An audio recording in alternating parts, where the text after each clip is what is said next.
نحمدہ ونصلی ونسلم علی رسولہ الکریم۔ جیسا کہ قربانی کے ایام چل رہے ہیں، رسول اللہ صلی اللہ علیہ وسلم کا اس کے بارے میں عمل یہ تھا کہ حضرت ابن عمر رضی اللہ تعالی عنہ فرماتے ہیں، اقام رسول اللہ صلی اللہ علیہ وسلم 10 سنین یضحی،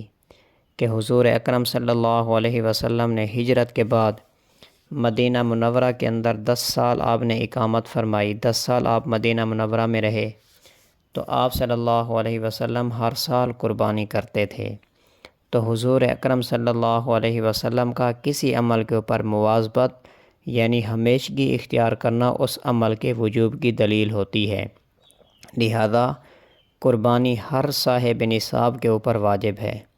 اور حضور اکرم صلی اللہ علیہ وسلم نے قربانی نہ کرنے والوں کے متعلق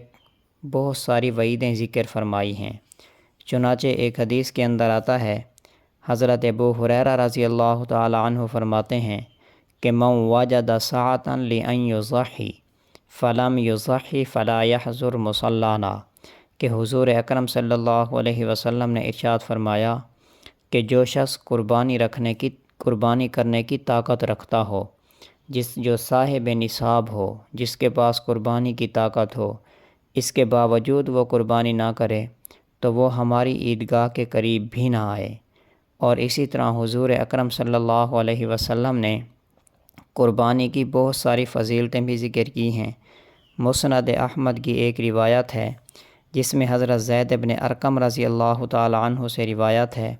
وہ فرماتے ہیں کہ قال اصحاب رسول اللہ صلی اللہ علیہ وسلم، حضور اکرم صلی اللہ علیہ وسلم کے جو صحابہ تھے انہوں نے آپ صلی اللہ علیہ وسلم سے عرض کیا، یا رسول اللہ، اے اللہ کے رسول، ما هذه الاضاحی، کہ یہ جو قربانی ہے یہ قربانی کیا ہے؟ قال سنت ابیکم ابراہیم علیہ السلام، حضور اکرم صلی اللہ علیہ وسلم نے ارشاد فرمایا کہ یہ جو قربانی ہے یہ قربانی تمہارے باپ حضرت ابراہیم علیہ السلام کی سنت ہے۔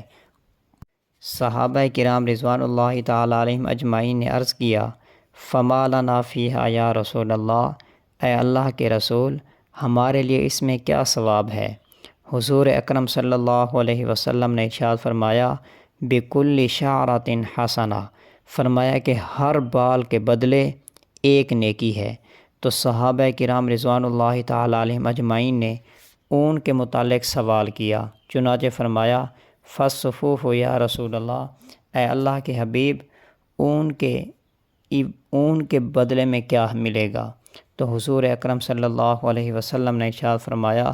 بکل شعرۃ من الصفوف حسنہ، فرمایا کہ اس کے بھی ایک بال کے عوض ایک نیکی تمہیں ملے گی۔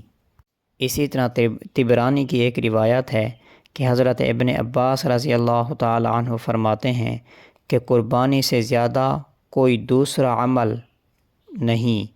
مگر یہ کہ رشتہ داری کا پاس کیا جائے۔ تو قربانی کے دنوں میں قربانی کرنا بہت بڑا عمل ہے۔ حدیث میں ہے کہ رسول اللہ صلی اللہ علیہ وسلم نے ارشاد فرمایا کہ قربانی کے دنوں میں قربانی سے زیادہ کوئی چیز اللہ تبارک و تعالیٰ کو محبوب نہیں،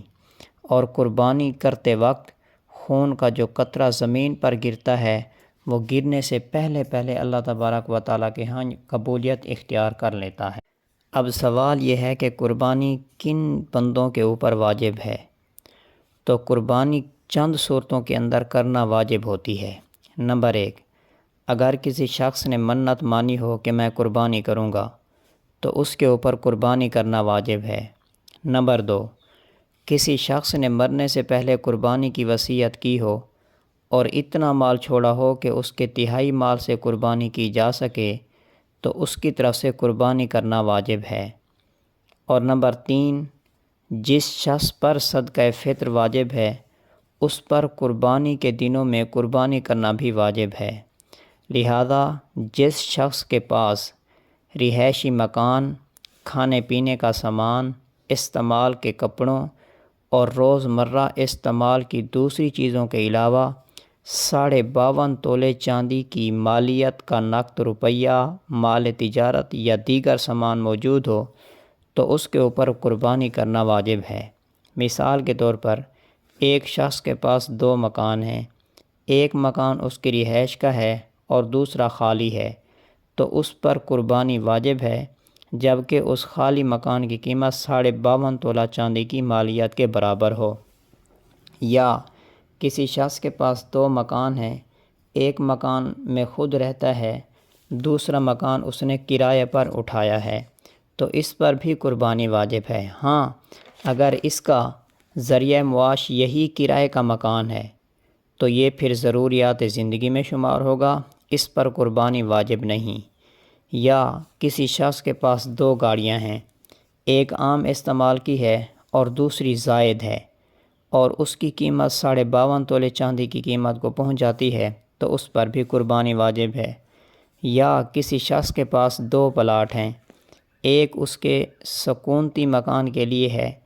اور دوسرا زائد ہے، تو اس دوسرے پلاٹ کی قیمت 52.5 تولہ چاندی کی مالیت کے برابر ہو تو اس پر قربانی واجب ہے۔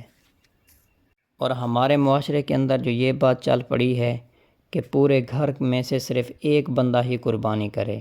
مثال کے طور پر اگر گھر کے اندر 5 مرد ہیں، 10 عورتیں ہیں یا 5 عورتیں ہیں، اور ہر ایک کے پاس اتنی مالیت ہے کہ وہ 52.5 تولے چاندی کی قیمت کو پہنچ جائے ضروریات سے زائد، تو بس وہ سب یہی کہتے ہیں کہ جو ہمارے گھر کا بڑا ہے وہی قربانی کر دے تو قربانی ہو جائے گی۔ ایسی بات نہیں ہے، بلکہ جس بندے پر قربانی واجب ہے اسی بندے کو قربانی کرنا ضروری ہے۔